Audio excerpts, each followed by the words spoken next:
So too much calcium in the brain can cause brain cell death? Yes, yes. It's because a it's lot of people are taking calcium all day long in America. It's not so much about how much calcium you're taking, although really Americans get plenty of calcium. It's never a concern. We take more calcium than anyone in the world, and we have more osteoporosis than anywhere in the world. Right. But the vitamin D is what's necessary for the bones to utilize calcium. So you can take calcium, but the secret is, can you utilize calcium? But it regulates. You have to use calcium, but you have to then pull it out. And what happens in the brain is neurons need calcium, but if they get too much absorption in the brain, if they take it in, and that's what glyphosates have now proven to cause, is they prevent the uptake of calcium. So calcium gets in a cell and it doesn't leave. You see, there's an in and out of everything.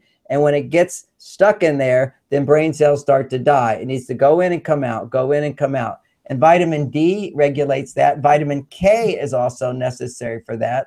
Magnesium is also necessary for that. And this protein, GCMAF, is necessary for that. And if you do not have good gut bacteria, you cannot make the GCMAF. If you don't eat enough vegetables, you can't get the vitamin K2, which is so necessary for regulating. If you're not getting sunshine, you're not going to get the production of vitamin D. It doesn't take a lot. 15 minutes in the sun will produce massive amounts of vitamin D.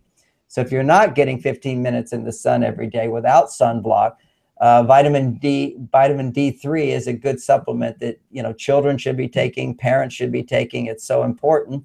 If you're not getting your vegetables, plenty of green vegetables, then you need to be taking vitamin K2. Most really good vitamin supplements today will have K2 in it, but it's so very, very important. Even for us as adults, they found that vitamin K2 is the vitamin that will clear our veins so we don't have heart attacks.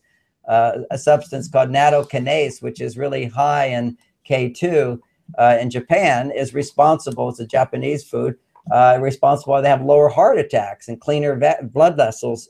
Clears it out, clears out the plaque in our blood vessels. I heard vitamin K2 is also in grass-fed raw organic butter. Yes, yes, the best butter will have that. Weston A. Price Foundation, one of our supporters, really promotes that.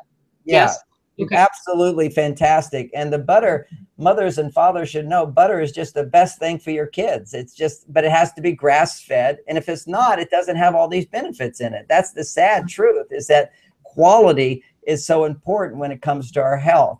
So the microbiome is literally systematically being destroyed, one by the glyphosates, which do it, and it's proven to do it. Two is antibiotics, and sometimes that's unavoidable, but we should be very careful only to give antibiotics if absolutely necessary, and then replenish the gut with a lot of probiotics afterwards, because antibiotics wipe out bad bacteria, but they also wipe out this good bacteria in our gut.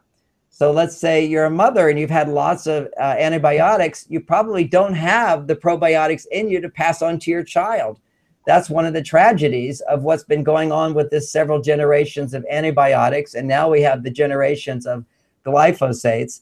And you know, we know how many people can't digest wheat today. You know, for some children, just taking vitamin D and taking them off of any foods that have glyphosates, particularly wheat, will take away ADHD symptoms. There's studies showing that. I mean, this is one of the easiest things that a parent can do.